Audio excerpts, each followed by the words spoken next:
pie kind of guy. To me they taste just as good. I'm trying to tell you something I'm not sure that you'll follow. The surface, it has no depth now.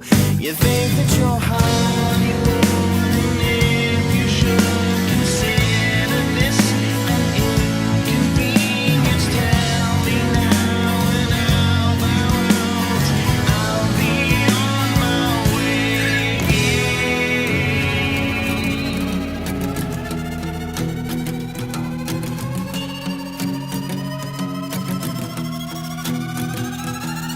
Karma tells me it's not right, but there's something that just can't find. It's you, babe.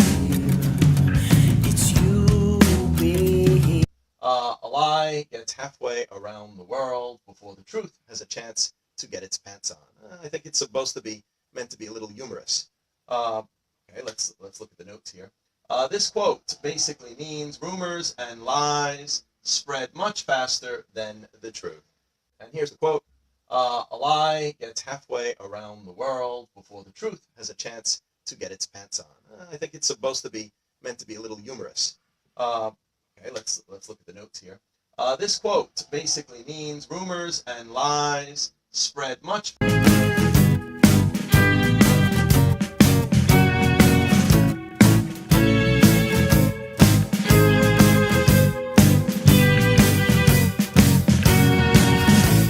You got no imagination.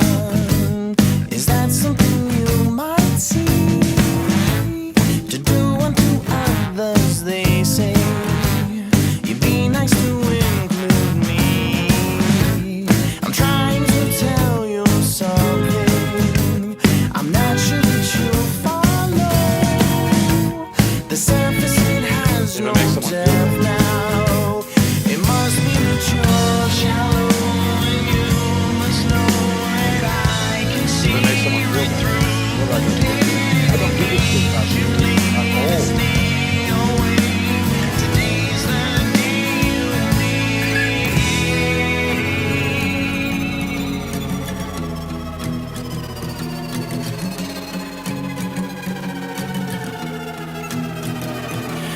I love the taste of cool, fresh air. It's safe to say, and I've been there. That's you, babe. That's you, babe. The clouds in the sky. You tell me you notice them. Tell me you notice them. Tell me you notice them.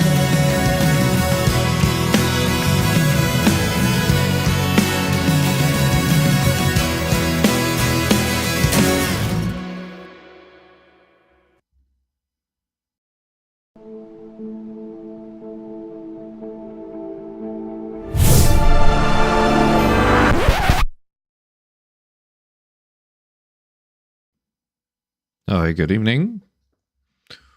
Welcome to Tux TV. I'm going to play a little clip from B.S. Lewis. B.S. Lewis can't make it tonight, so a little change plans. And no co-host, but I still think he's got lots and lots of love. Hi, Dalai Lama. God in the Old Testament hates human sacrifice. Then all of a sudden it's his plan to have a human sacrifice? Like, that makes zero sense. No, I mean, look at Genesis 22, the binding of Isaac. But he didn't kill Isaac, The did he? patterns are, He didn't kill Isaac. The whole point is it was acting out prophecy. Let's Then- open up our Bibles, atheist. It literally says, Dad, I have wood, but where's the lamb? And then Abraham says, don't worry, son, God's going to provide himself. Isaac is supposed to be Jesus in that story, right? Then what's the parallel between Jesus getting spared at the last second and who took his place? He took our place. Is he the ram as well? He's the ram and Isaac? I think the question is good. Prophecies Is happen in all the Jesus different- the ram in this analogy, or is he Isaac in this analogy? Both. Both in different ways. What? I get your point here. I get it. That's not quite how prophecy works. All right. B.S. Lewis made a masterpiece there. May have taken a little bit of creative liberty, and once again, P-Town has saved the day. P-Town has this amazing way of making my brain almost hurt with how much I need to say about what he says. He only needs to say things for about 5 minutes, and I have 2 hours of content. I swear it. So I wanted to... let's share this. Correct. Then Isaac got spared at the last second and traded out for another sacrifice. What's the alternative in Jesus' story? Oh, see, this is the stupid thing that you and Tux do every time. Yes. I don't want to. Because something is kind of alike. Yeah, I love it. So here's what P-Town is complaining about here. B.S. Lewis and I have this knack for bringing up the obvious that the Christians have the blinders on. And they just only want to see what's in the Bible and their Jesus and their love for Jesus. And they only want to see that. And they always forget, there was a conversation between Jesus and the devil in Luke 4. And there's only 2 people there. The same conversation is also recorded in Matthew. There's only 2 entities a part of that conversation. And one of those entities says he owns everything. One of those entities says, it's mine. I have all the power. And I can give it to whoever I choose. You know who I choose? I choose Jesus. The problem is, Jesus later dies. So you're relying on 2 people with a first-person context of what was said. One of them dies, and however many years after he dies, you get who? 50% chance. You can only be right half the time. You see, the one who says that he owns everything might be the one who tells the story. And B.S. Lewis and I have a knack for knowing that. And knowing that B.S. and I can almost couvre at any time P-Town and what he's saying by saying, this could be the devil. And this is the stupid thing B.S. and Tux does. So today, I'm going through a very simple but very long and complex mass and sprawl of clips to explain we could do ourselves a favor of getting rid of demons in this world by doing one thing: getting rid of Jesus. If you don't have Jesus, you won't have demons. That's the whole point of everything I'm going to say. I'm going to boil it down to its ultimate conclusion because we're going to get lost along the way. I have no doubt we will get lost along the way. If you've never heard of a fundamental Latter-day Saint named Warren Jeffs, he is regarded as a prophet, or even the returned Messiah in some circles, in a federal penitentiary in Texas right now.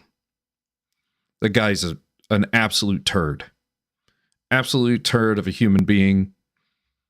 But you have to see how much power even an incarcerated prophet and returned Messiah actually has in this world. You have to see it. And we're going to turn this, this is the direction I'm going to go. I am going to turn this into an absolute crapshoot and turn it on Saul/Paul. Jesus. For their failed prophecies, no matter how you slice it, they're failures in their prophecies.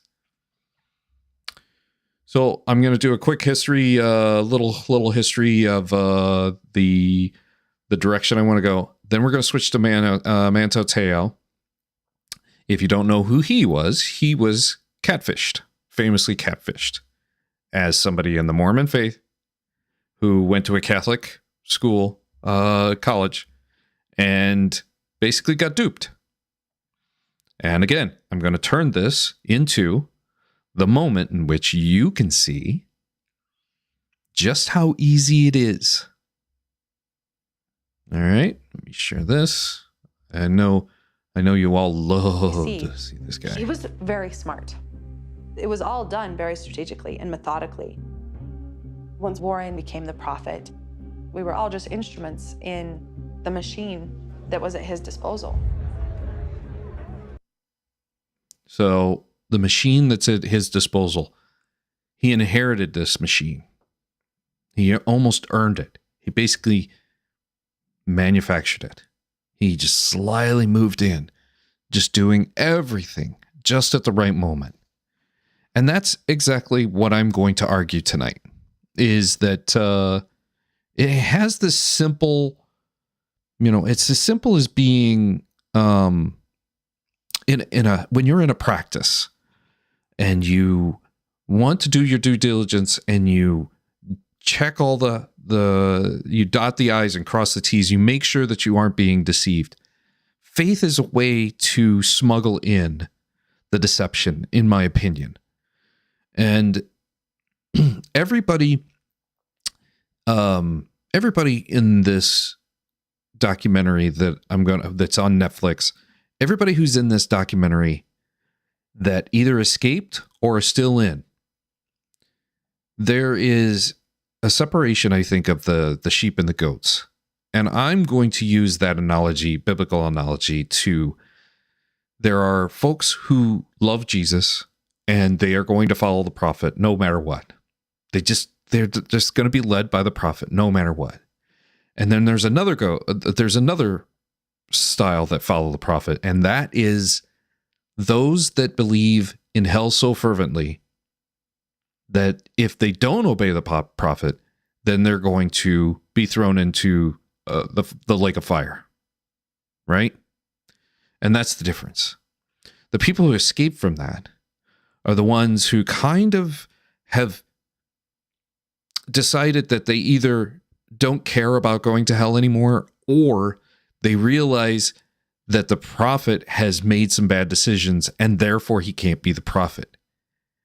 And your world shatters when you come to that realization.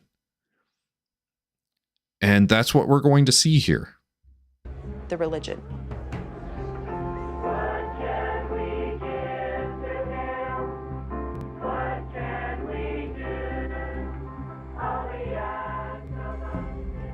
He was.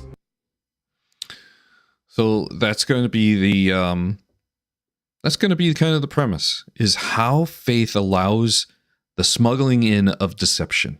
All of it is deception, 100%. I'm going to fast forward here a little bit. This religion with thousands of loyal followers, and he manipulated their beliefs and turned it into money and power and sex.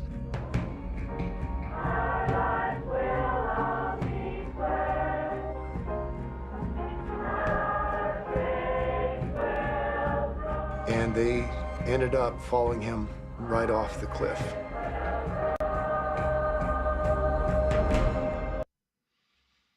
There you go.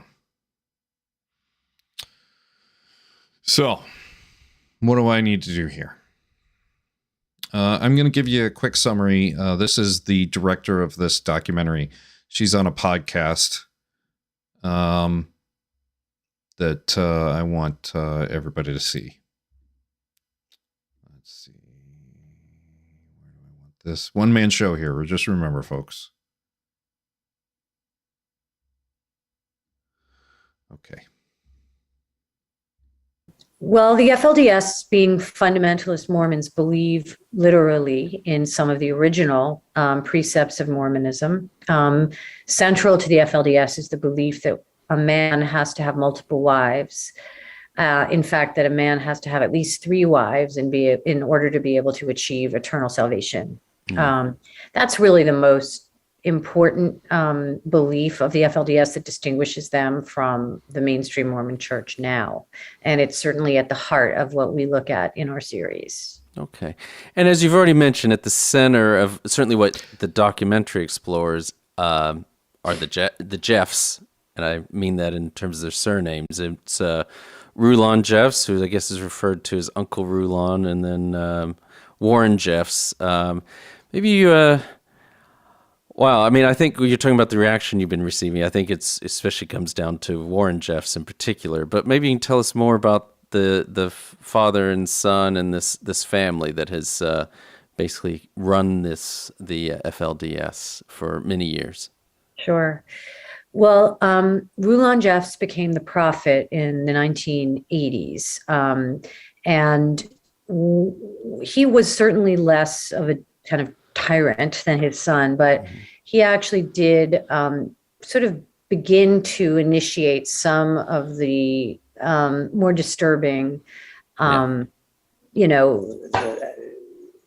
of the more disturbing practices of the church. Namely, he began to marry very young women when he was in his 80s. So this is how the prophet has basically been able to manufacture themselves into the power position. And one thing that is apparent when you're watching this, we're outsiders. This is kind of the extreme. And if you're just the regular old Christian that just says, well, that's the extreme, I don't need to worry about that. Keep in mind, I'm building this up as this is what prophets say. This is what prophets do. Their ability to be a powerful entity, no matter whether you believe in them or not, they have followers. They have a cult. And whether you're in a version that's kinder, gentler, you still have to believe in the power of a prophet. All right? I'm going to go to this general here. If I told you the end of the world was coming in a few weeks, that's not me talking, folks. That is actually a polygamist prophet who says the end is near. Yeah, right you are, Mike. Polygamist prophet Warren Steed Jeffs, leader of the large polygamist community in Colorado City. Of course, over the last year, we've reported at length about Mr. Jeffs and his apparent move to the state of Texas, and now we're learning a lot more about the prophet's timetable. His name is Warren Steed Jeffs. He is the spiritual leader of thousands of polygamists scattered throughout the American Southwest. And now the 49-year-old so-called prophet of God is reportedly predicting that the end of the world is coming early next month. Warren Jeffs. So in the around the time that the Olympics were in Salt Lake, he had predicted that the world was going to end as a result of that. And basically a false prophet proves with a false prophet. Do you think anybody stood up and said, hey, you're a false prophet? No. They kind of had their cognitive dissonance, and they re-justified the prophet's power, basically. And when this happens, you almost see that the false teachings that they have almost bolsters their power. Has predicted that everyone outside of his select followers will be destroyed on April 6th. Yes. And he will be able to rule. So, Dave, it's very simple. It's very simple. When you're a prophet and the federal government comes in and persecutes you, it's actually a benefit to the cause. And he still runs to this day behind bars. his prophet, Messiah empire from jail. The people who follow him think of it no different than the Pontius Pilate scene in the Bible.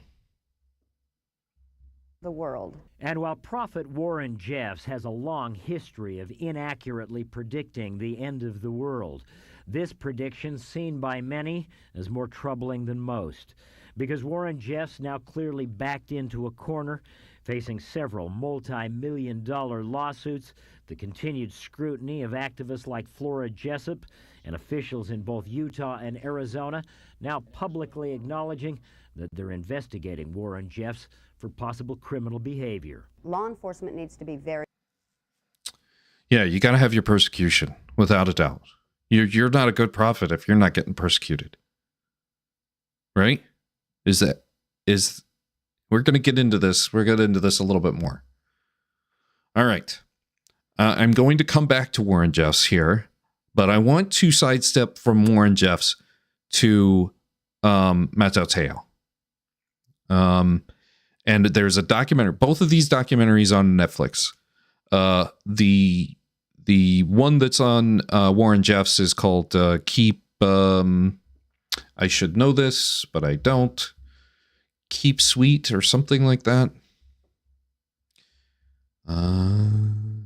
Keep Sweet and Obey. Pray and Obey. All right, let's share this. This girl in California, and she got into an accident. So that's how I first heard of her, and right now she's in the hospital. We knew that it had to have been a long-distance phone relationship because Manta was very busy at Notre Dame. I was aware that if my dad knew that I felt for a girl that I hadn't met yet, that it would be a little weird for him, right? I was concerned about that. All right. So how many times, if you've been following me for any period of time, have you seen me pull up the what I call the bow tie 8? The 8 entities that the 8 entities out there that are supernatural beings and we don't have any evidence of. God, Yahweh, Elohim. That Jesus exists as a supernatural being. I don't believe for a second that Jesus exists as a supernatural being. I do believe that there was an apocalyptic preacher or some variation of an heir apparent to John the Baptist.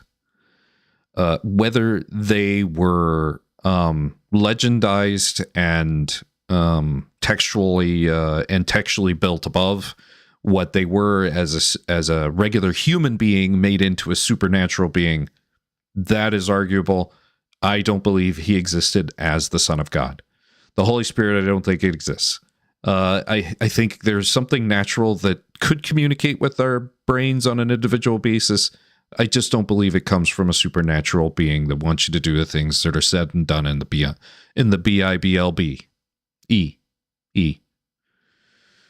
Satan and the devil. I don't believe that there's a Satan or a devil.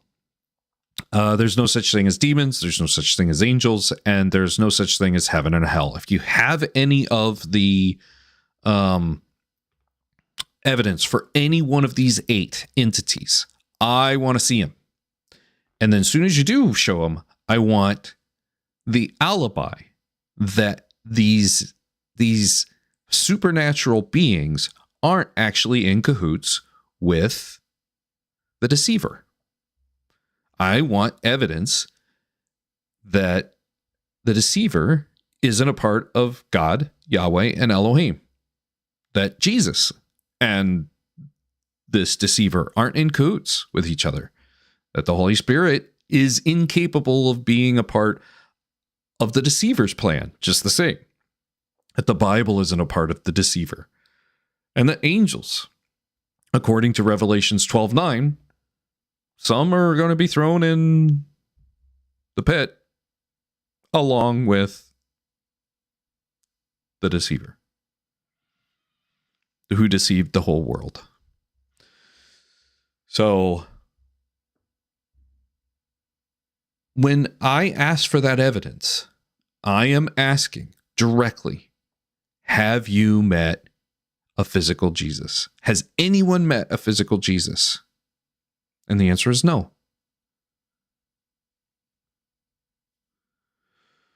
Let me see if I can.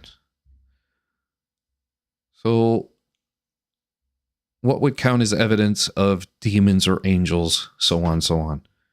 I mean, it's clear to me, and in my last stream, or 2 streams ago, I'd mentioned, how many times Satan or demons are directly affiliated with Hollywood, banking, politics, trans issues, or whatever the, whatever the, social issue is of the day is usually referenced. Right now, it's transgender issues is kind of the prominent. Gay marriage was that calling card maybe 10 years ago. When you have these things that are pointed to as the thing that Satan did or demons are involved in of some sort, hey, get a selfie. Like, everybody has a movie studio. I have a movie studio that I can carry around in my pocket. It shouldn't be that hard to see that that person is in cahoots with it. He just shook the devil's hand. Here, I've got it on video. Right? All right, back to my friend here, Matoteo. This relationship being long distance, because I'm old school. But he asked me, he's like, did you meet this girl? And I told him I did. I think he had... All right. Told him I did. Now, at what point does somebody in our position in modern day, and you have to rely on Paul, who tells us in the first person he met Vision Jesus. And he's the only person who tells us directly that says, I, Paul, witnessed X. But it was a vision. Nobody else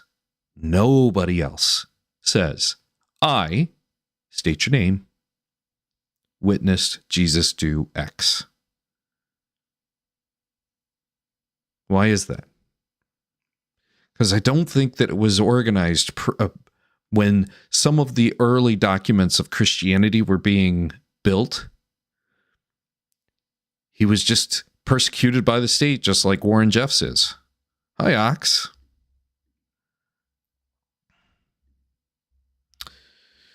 So that is my synopsis, of course. Told me that he did see her, but then he didn't see her, and I was thinking, this kid, like, if it's going to be cloak and dagger kind of relationship, then I just don't want to know any of the details, kind of thing. I don't want to know any of the details, kind of thing. Oh boy. So, how does deception begin? Does it say in the third person from your father? I just don't really want to get involved. She sounds like a nice girl. And I go back to Tinder swindler. If somebody had picked up the phone, sent an email to the diamond company supposedly this guy works for, how many of the scams could have been prevented? All of them. Like, just today, I got 2 texts saying my package is not going to make it through customs unless I fill out this duty form. I said duty. So what do you do when you've asked somebody if you met them and you accept that they have, but they really haven't? For me, I just felt that this person was just like the most unlucky human of all time, and I was and that's the kind of thing that you would expect from a fantastic story. Like, it's pretty simple to me. You can Google some of this stuff now, and if a red flag goes up, but you're not sure what you should do about it. And you ask again with some verification. This is his cousin. Let him do his thing, and I never really got in between him or any of his relationships. Because this was a Polynesian family that he was in a relationship with, certain red flags, certain caution tape gets removed. So automatically you get some things get a pass. Just because they're within the same community where the red flag should be going up right there. It's almost like a slam dunk. What's familiar, what feels good, faith allows deception to walk right down the lane, hopping right down Main Street. That's how it happens. What's the main thing is, one, that wasn't the culture back then. In 2009, there's no such thing. Nobody knew anything about catfishing. Nobody knew about catfishing. You can Google catfishing now.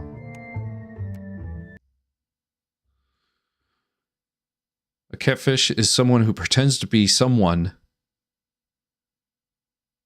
They're not using Facebook or other social media to create false identities, particularly in pursuit of deceptive online romances. I couldn't define Christianity in its modern form any better than that. When Jesus says, "I'll make you fishers of men," I want you to keep that in mind. I am going to establish that the 12 and the 500 by Paul is a deceptive first century practice. Nobody I know would know what catfish was at that time. It was Nobody would know what fishers of men would mean at that time. uncommon for us to meet anybody outside of our little town. So when you see a girl from California wanting to talk to you, you know, it gets a little exciting. Isn't that beautiful?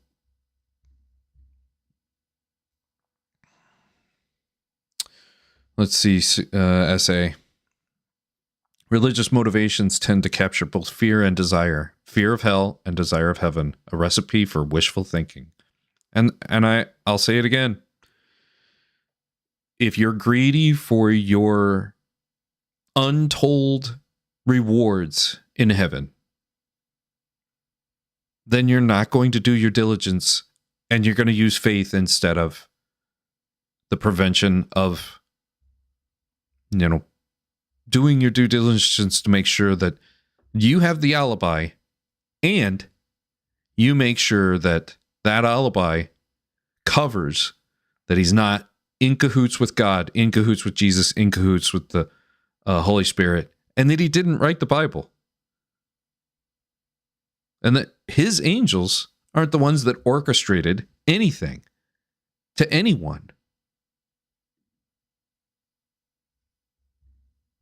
I guess you could say. This is the fact that I held on to, was that I verified to people I knew. And that's how it started. That's how you get tricked.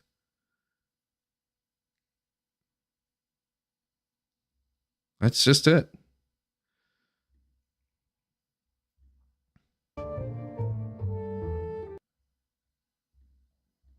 Any of my theories up to Manti just because he cared about this person so much.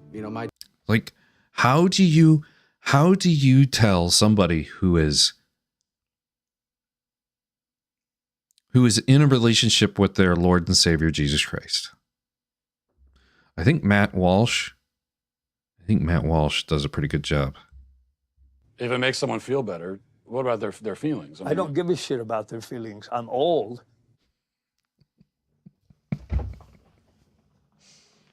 So, I think we all need to be old. What do you guys think? You know, if folks are going to, you know, kind of be on the fence of whether or not, you know, we should say, hey, you might be deceived. Let's go take a closer look. Let's make sure. Let's get this alibi. 'Cause surprise, you know, 3 weeks ago when I made the video this is kind of a follow-up to, that was called All Devils, All Demons, All Claims. Nobody's posted the deceiver's alibi. Nobody's brought any evidence to say, here's evidence for any of the the bow tie eights. Not one. And nobody's brought an alibi. Nobody's brought any evidence. Let me reiterate that. Nobody's brought any evidence. You know why? Because those 8 entities don't exist. And everybody's too afraid to disturb your love for your personal Lord and Savior.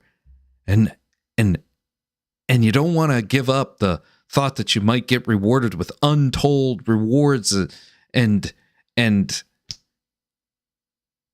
worst case scenario, you get tossed in a lake of fire.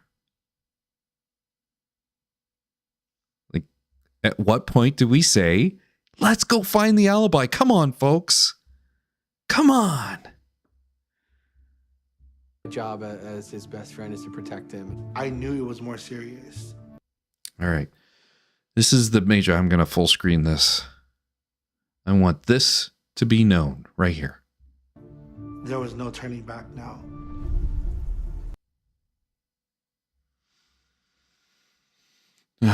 That's not the part that I thought it was. Either way. Okay. All right. Let me go here. This is what I wanted.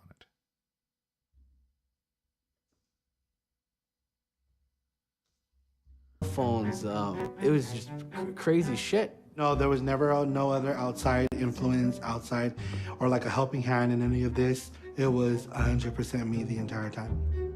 100% him/her. 100%, one person. It only took one person to emotionally wreck somebody's life. There's 2.3 billion Christians right now. Could one person take all 2.3 billion people who are currently on the planet and however many billions of people who preceded us? Could one person do it?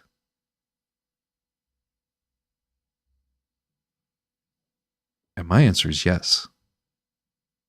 You know, Apologia has the theory of 2. I want to present to you tonight that one of them may have a little bit better foundation for what Jesus was like, but one of them, Paul, as a false prophet with a vision, that gentleman, that prophet, could take down all of humanity. All of us. And I'm going to explain to you how. That's what I'm going to do. All right, let me find my next spot. Never mind these thumbtacks. BS. When I recorded these clips earlier, because they were just getting so far out of hand, I increased. I'll check up on her, just to try to be a good friend. He was super supportive, and as these layers started to peel back from him, I started to see a different side of him where I was just like you're a good person. Something about me is whenever somebody needed help, I just go in and help. All right. Let's get this. Oh, shoot. Did I not? Yeah, okay. I'm old screw Matt Walsh. the nerd post yesterday about people whining too much. The irony. Yes. I don't know Matt Welsh that well, but I found that clip and I thought it tied in pretty nicely to what I was saying. Got a phone call and need to sleep. Night, y'all. Good night, SA. Hope to see ya. Hope to see you soon. So when you start to be in the situation that Mattateo is, and he's too busy to really, and he's separated by 2,200 miles South Bend, Indiana to Los Angeles, going to Stanford. Like, you have a choice.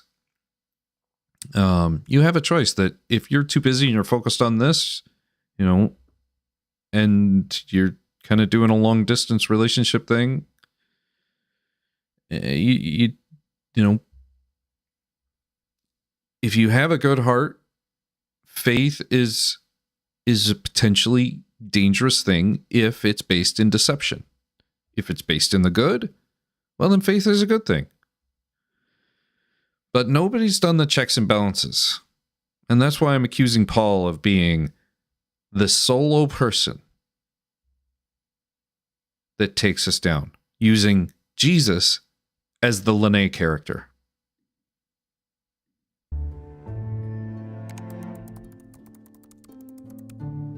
I felt like I was helping her, and that made me feel good as a person. I mean, the best of intentions. I don't know exactly where it came from, but growing up, I heard my dad say it many, many times. The road to hell is paved with good intention. I know it's not his face saying. I know it's somebody else's, but I heard my dad quote it a lot. A lot of people have tried to do good and turned out they weren't sure. And that's what Matatayo's doing right now. fed off of that conversation. I start to getting to know who Lennay is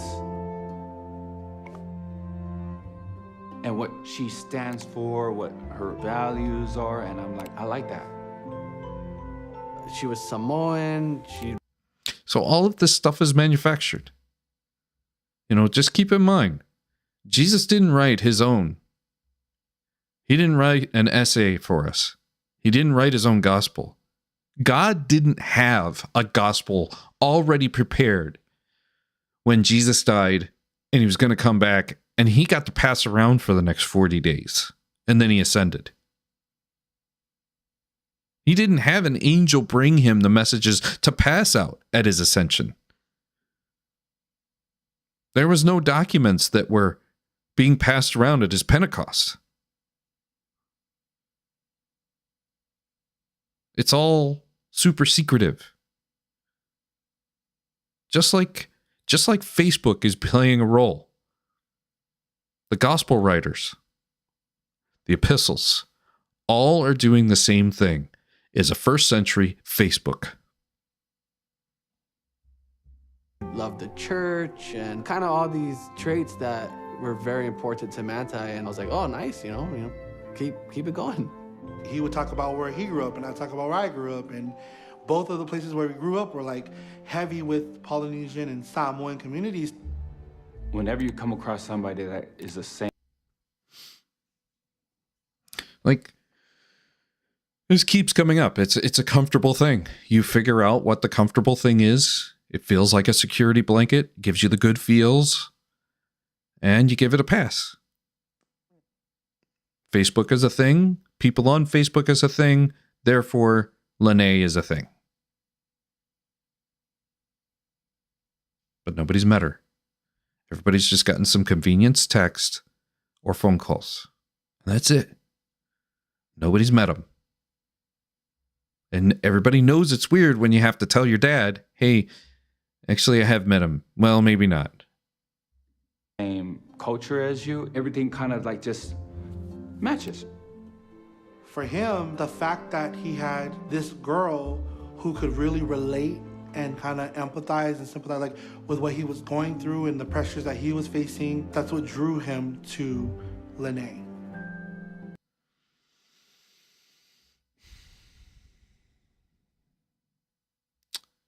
So, at what point do we demand better evidence? I've been demanding it, and it gets ignored. You know, in South Bend, you don't find that. And so it was an escape for me. We talked through text messages, phone calls. That was mainly the form of communication. You know, Manti and I playing video games in his dorm. Okay. So I want to get to the point where evidence looks pretty convincing that this person actually exists. As funny as it is, Lennay had a beautiful voice. I heard this one, you know, on my way to church. Okay. Have a blessed day. Bye. Manti had a certain expectation. So it's in the documentary, but basically the person that I forget his name. Let me see where I'm at. 905. This person here is doing that voice, even though at the time he hadn't transitioned. So he was able to do that voice, that female voice, beautiful female voice, then. And in the documentary, Dr. Phil turns some screws on him, basically really pestering him to, fess up who else was helping you. Somebody else has to be helping you. But he confesses, or she confesses on the Dr. Phil, it was just me. Here, I'll prove it to you. And he provides the goods. Expectation for the relationships that he kept. They had to stay out of his way. When he had to do football, they had to kind of understand that I won't be able to spend time with you because I'm going to be doing football.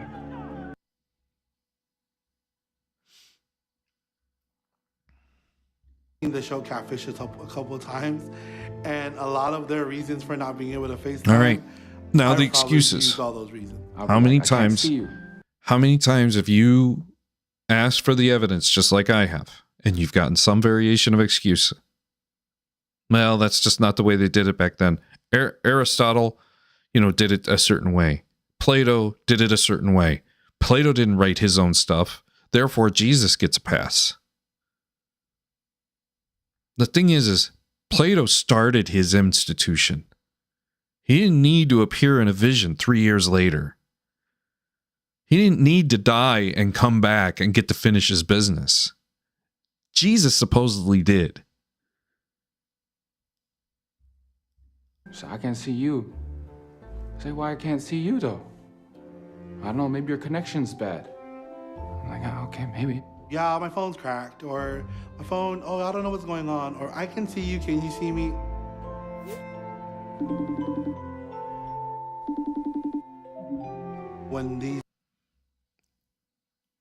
And this is all the modern day equivalent.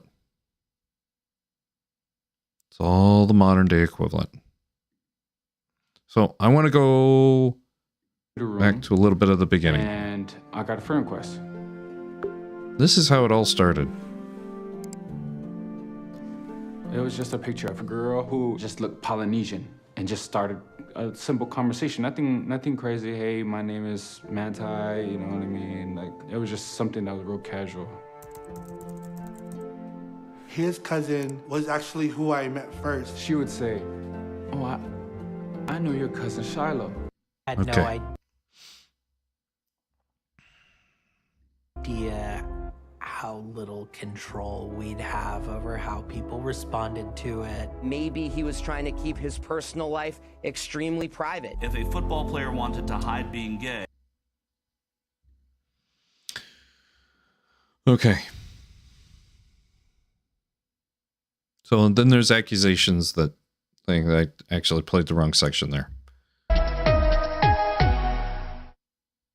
Fans entering tonight's Florence Freedom game were given a voucher for a bobblehead of Manti Te'o's girlfriend.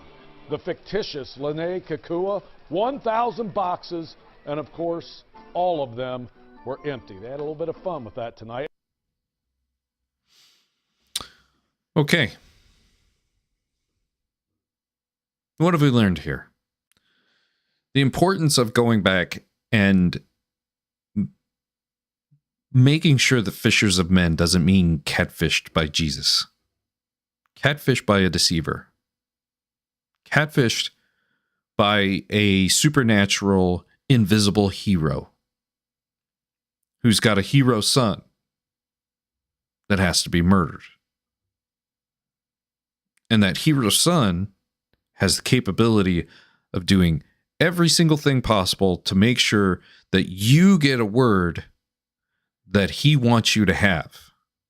But don't worry, he didn't do that. So he died, he rose, he didn't do it then either. And then he ascended in 3 years or however many months, years, weeks, I don't care. Why do it yourself when you could just appear in a vision to one man? One man.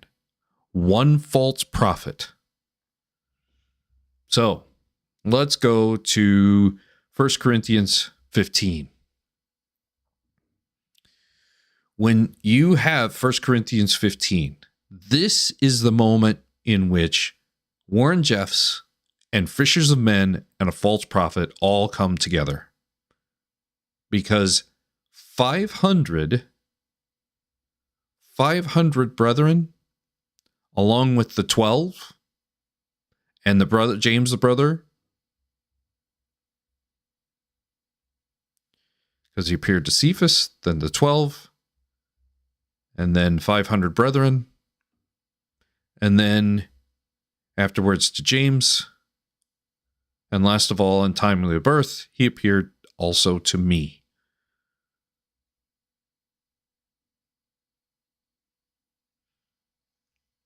Here is the moment in which one person took down Mattateo. One person. One person can take 2.3 billion people on the planet down right now. As long as you accept it on faith, that Jesus isn't just a figment of somebody's first century Facebook equivalency. Now, why would Paul do this? Why do you think Paul would do this? How many times has us atheists been on a live stream or a debate and seen Kent Hovind, Dr. Kent Hovind, claim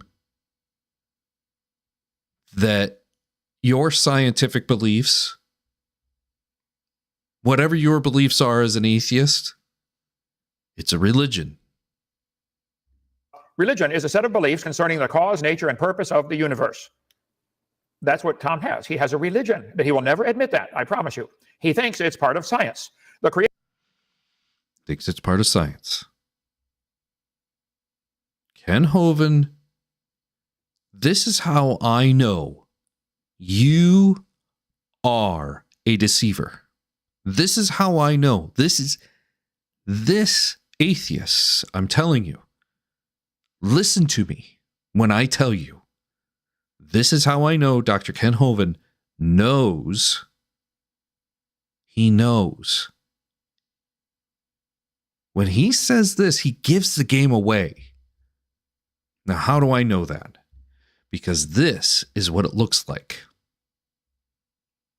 for T-Jump's religion, as Ken Hovind is quoting as saying. Watch that. Just graduating students. They just fill up. You can just count how many are rolling in there. Each one of their education over 3.7 years of time is countable at hundreds and hundreds of thousands per student. The average master's student is going to spend somewhere around $250,000 Then the average doctorate is going to spend $350,000.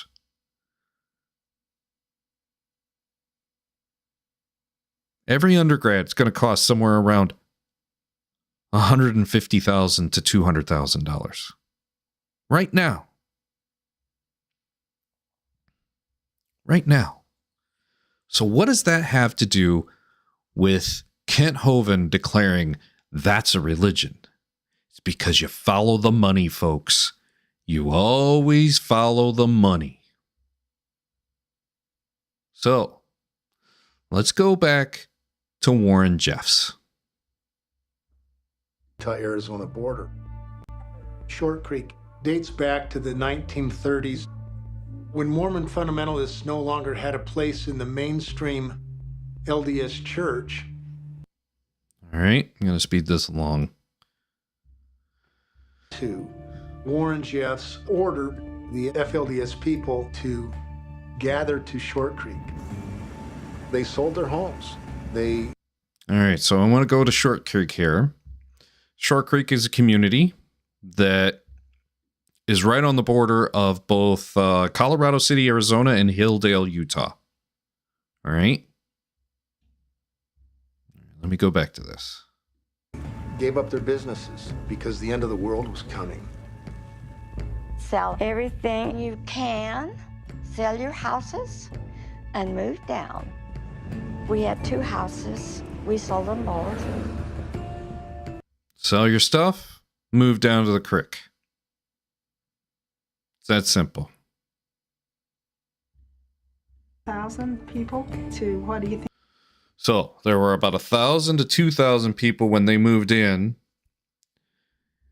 And they basically quadrupled or more. Grew to 8,000, 10,000, probably about. Somewhere around 8,000 to 10,000 people. All right. So share the tab here. In Colorado City, Arizona, according to the census information, if I can find it here, in 2020 census, there were 2,478, down from the 2010 census of 4,820. All right. Now let's go back and look at Hilldale, Utah. According to that census information, in 2000, there were 1,895. In 2010, there were 2,726. If you combine this actual information, the nearly 5,000 and the just over 2,700, I'm sorry, nearly 5,000, and the 2,700 here in these two cities in 2010 census. All right. I want you to grab your calculators. I want you to punch in those two numbers, which total somewhere around 7,600 people, if I remember correctly, doing my quick math. 7,600 people. The average household, now granted, this is a Mormon community, so that's not going to be the average, is 2.6. So you divide that number by 2.6. And I want you to hang on to that number. It's going to be somewhere around 2,800, if I remember correctly. Around 2,800 households. All right? So let's go back to the documentary.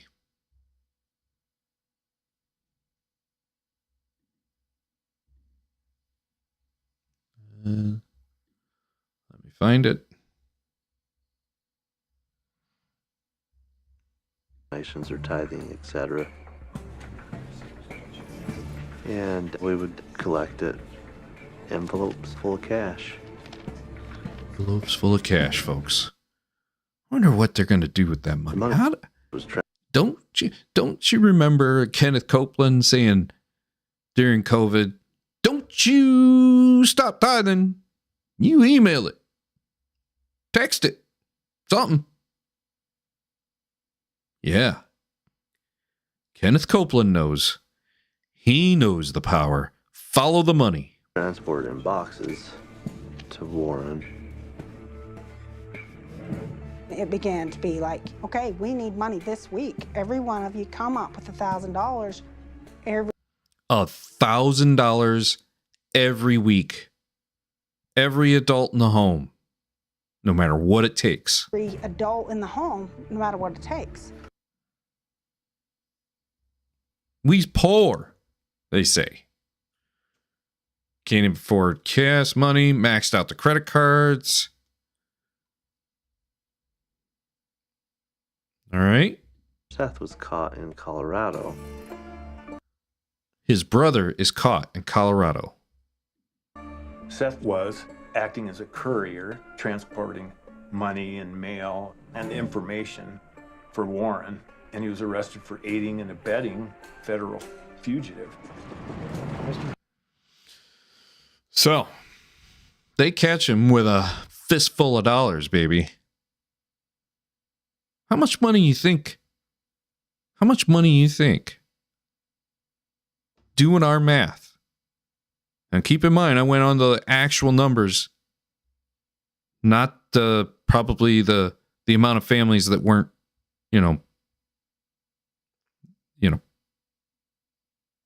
the amount of families that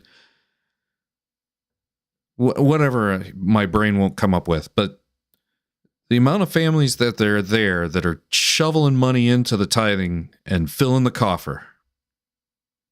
How much money do you think they're pulling down a week in a population of roughly 7,500 people?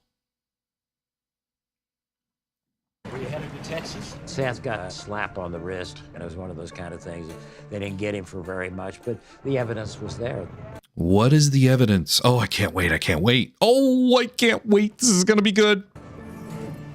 So we had to change the tactics on how the money was transported. And we go to Costco and get bulk boxes of cans. So they got to stash it. How much you think they can fit in each can? Cans of tomato sauce. And we would drop $50,000 in one of those cans. $50,000! Yeah. And then glue it so it looked like it had never been touched. And when he was on the run, we sent Warren an average of about $300,000 a week. $300,000 a week, folks. $300,000 a week. Now I want you to take that household number, roughly 2,800, and I want you to take that number and put it into your calculator, multiply it by $100 per week. 2,800 plus a few families that came up with 1,000 that week, as it was suggested, is $280,000 plus per week. Per week. You want to know why Warren Jeffs is running a religious empire from jail? Because roughly 2,800 households will manufacture for almost an endless amount of time.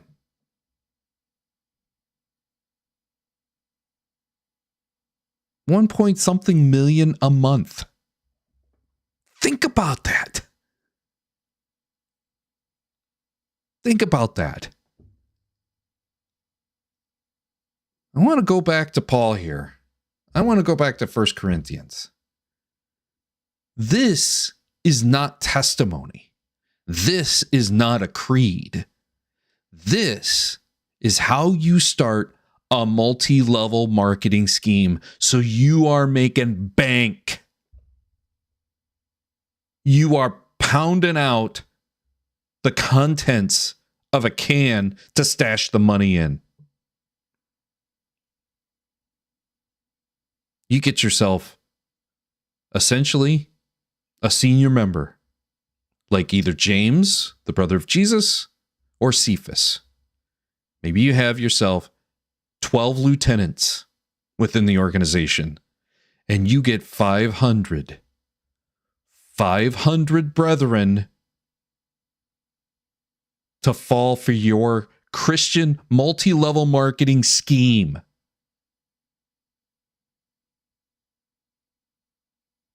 That's how it works. Now, I don't know what kind of coin Paul was bringing down in the first century, but it was impossible to ignore how much money he was bringing in. Bags full, marching into Rome. This is how it works. One person can take down 2.3 billion people. That's how it works.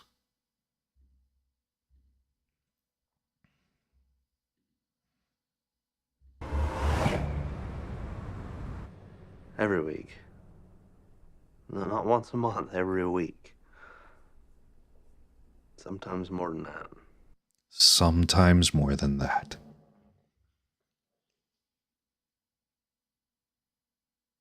The guy's on the lam, bringing down 300 plus per week.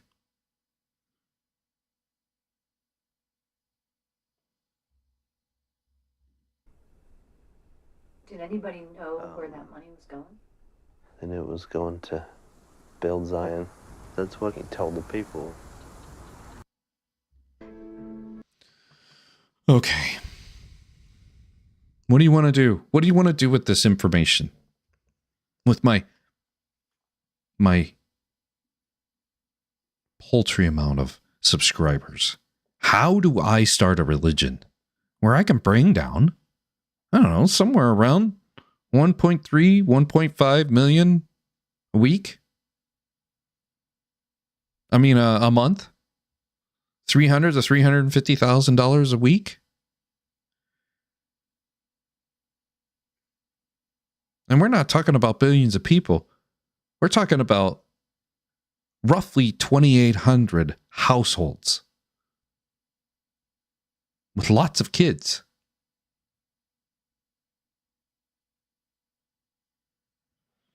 It blows my mind. Absolutely blows my mind. But I felt that I belonged to Leroy. I don't want to play this one. Or do I? Oh, yeah. I wanted to show you this. This is a good visual. Okay, I'll take it up with the Lord. The next. How they faded in those snake eyes. Those lizard eyes. Okay. This is, yes. I want to go back to Paul the prophet. All right. So I've told you all this. I've told you all this about 1 Corinthians. All right.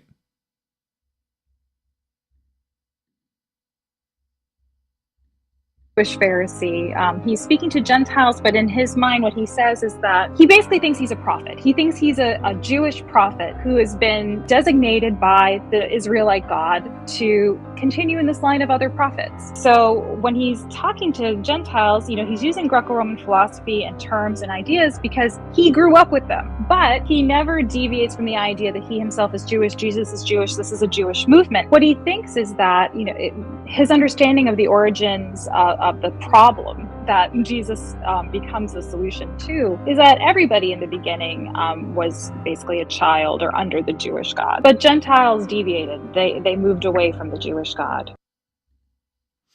That's a clip from Myth Vision. And that's just it. At what point do you say Paul is saying, hey, it's going to come back. He's going to come back any minute. Don't even get married and have kids and buy a house. Jesus is going to be here any minute. There's always got to be that dangled carrot. There's always got to be that reward, that threat of punishment, that continuous cycle that you have to do what the prophet says, or else your faith is for nothing. Our faith is for nothing if Jesus is not risen. But we have faith in that Jesus was risen. One person can take down 2.3 billion people on this planet right now. All right. This is going to be a quick little synopsis. Maybe not synopsis isn't the right word. This is going to be a quick little summary about how prophets gain the power and how prophets make predictions and how prophets basically are wrong, but they still maintain the power.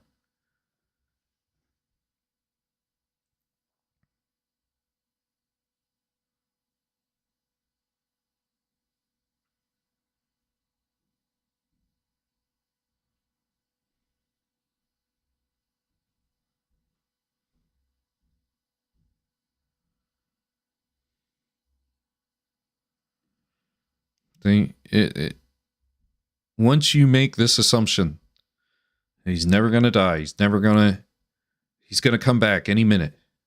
Once you make these deceptions, I'm going to flash up, oh,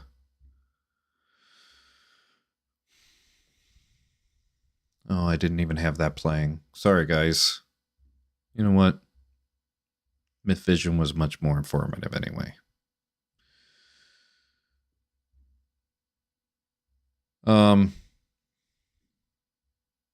And I believe 99 years, no parole.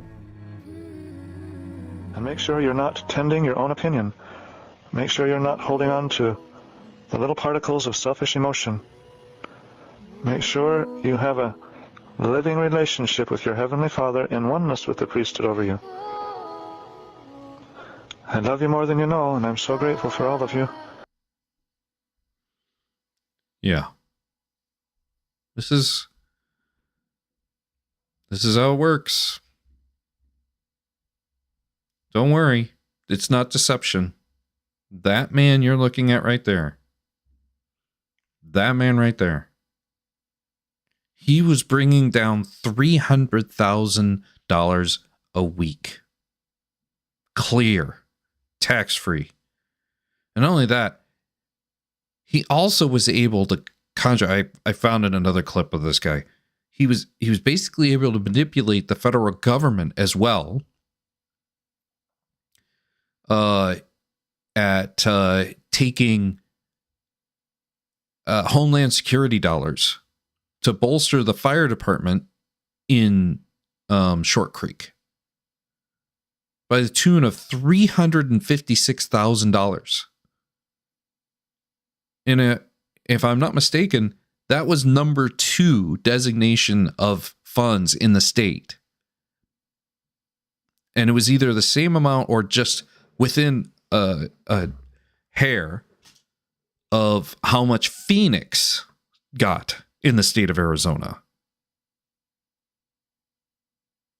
The tiny little town was able to gank, just completely rip off the federal government. That man right there still has around 10,000 followers. They might not believe he's the prophet and the Messiah like they used to, and some of their faith is waned in him, but they're still in the throes of the fundamental Latter-day Saint camp. One of their spouses, one of their children's, some of them, all of them, still believe he is a prophet and Messiah. And he was able, out of roughly 2,800 households, bring down $300,000+ a week. Now, what is the power of 2.3 billion deceived people in this world? That's the power.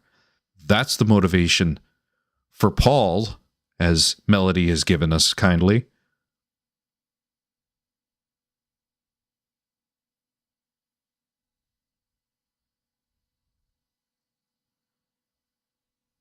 This is how it works. This is how it works. This man and his preaching and his prophet skills had made somewhere around 20,000 people at one time through Montana, Canada, the Utah and Arizona, and Texas. I think there's one more, but I don't remember. I don't remember where. They all think he was the prophet. And as long as you use love and fear, you're going to get both the sheep and the goat. There's churches out there that are kinder, gentler, and they just try to attract the love. The church I grew up, they were definitely the goats. They attracted the ones who were afraid of hell. And that's how one person can take us down. Is get us to believe something that isn't true. Use 8 entities that don't actually exist. Manipulate you to feel that you are in a community in which this entity, this spiritual entity exists, this that he's capable of punishing you or rewarding you, and you're going to be made greedy for your untold rewards, or you're going to be fearful for being destroyed long term for eternity. None of that. Nobody has any evidence of it. They just tell you it's true and always have an excuse, like FaceTime not working, on why it doesn't work, why you can never see it, why you never find it.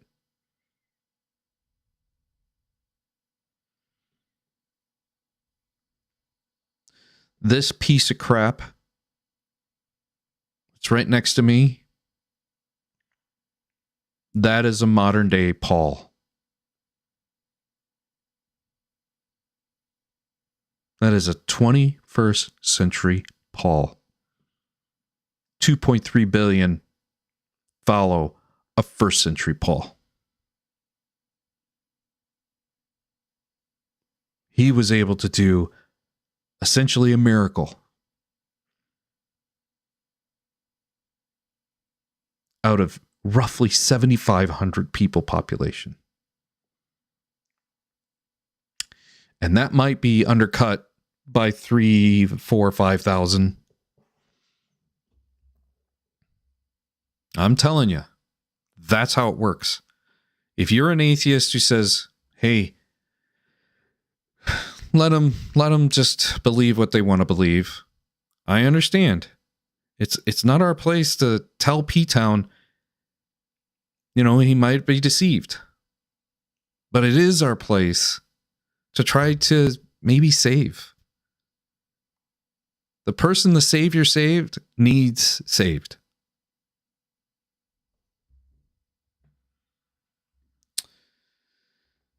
All right. I think I've gotten my point across. I want to get this ugly mug off of my screen because, talked about him enough. I did want to go back to repeat what Kent Hovind. Never did talk about the origin of species in his book, The Origin of Species. Religion is a set of beliefs concerning the cause, nature, and purpose of the universe. That's what Tom has. He has a religion, but he will never admit that, I promise you. He thinks it's part of science. The creation. All right. Ken Hovind, I believe you see the same thing that Warren Jeffs does. There is a piggy bank out there. Get a bunch of followers, and you get them for $100 a week.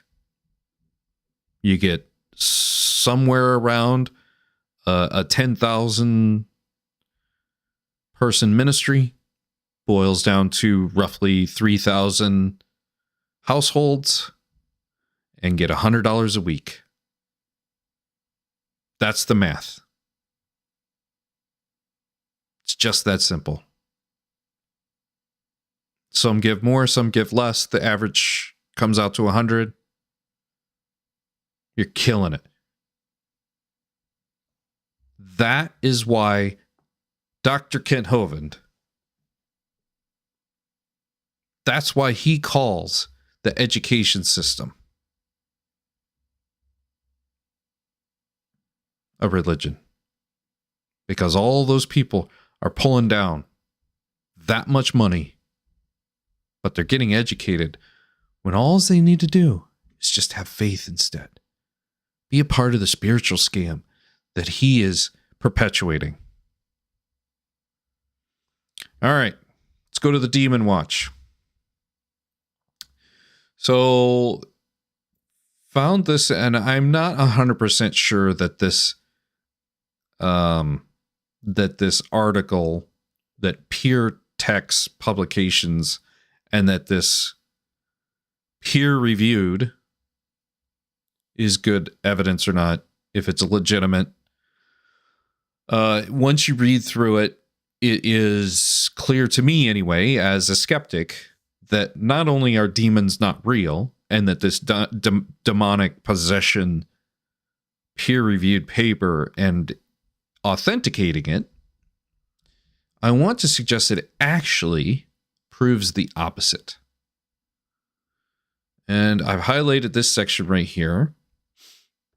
In the group geographically originating in the center south of Italy due to greater religious influences, popular beliefs, and ancestral Vedistic representations.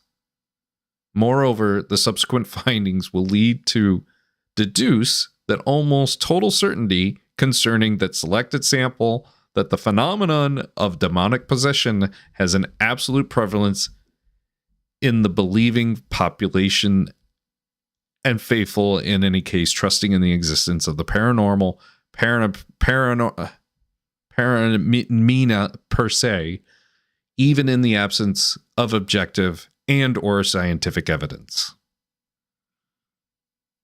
Now you can continue to read on this, and it's basically going to support on how to treat this disease, that medical science has a pharmaceutical cure for this disease, and that it is genuinely real if you believe it's real, basically. This is the best evidence that I've found. The problem is, I'm pretty sure that if you get rid of Jesus, you will also get rid of ding, ding, ding, ding, ding, demons. You can't have one without the other. And Jesus doesn't exist. Angels don't exist. The devil doesn't exist. The bow tie 8. Prove them that they exist. And everything will be fine and dandy. And show the alibi. But yes, even in the absence of objective and or scientific evidence, there's no evidence for it. It's a phenomena, but there's no evidence for it. You know why? Because they don't exist. I'm sorry. You're putting everything you've got on one person. All right. Let's do a moment of Zen. And I hope you have a wonderful hope you had a wonderful time. I spent a lot of time researching this. My head was so cloudy. I apologize if a couple of times it's so overwhelming, all of this information to try to put this together. But Saul, that guy, I think he made some fat coin. I think he's the one person. And I think he tells us in the creed exactly how to replicate. If you read between the lines, exactly how to replicate a multi-level marketing scheme called Christianity. Here's a moment of Zen.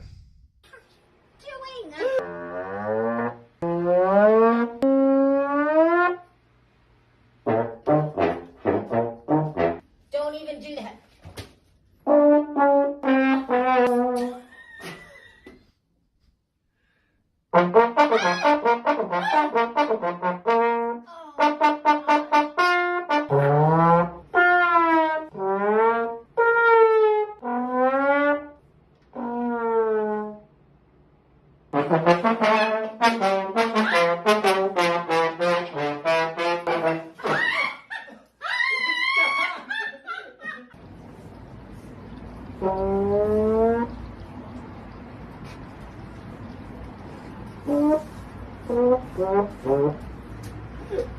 Enough!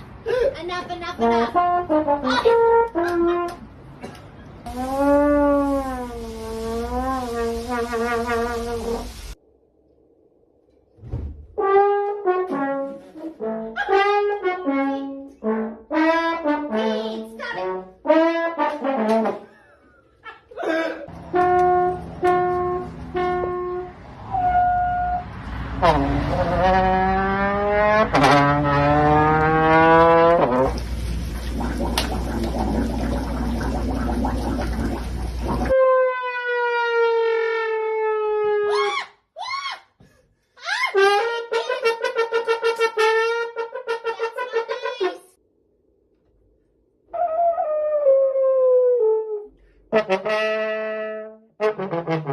What is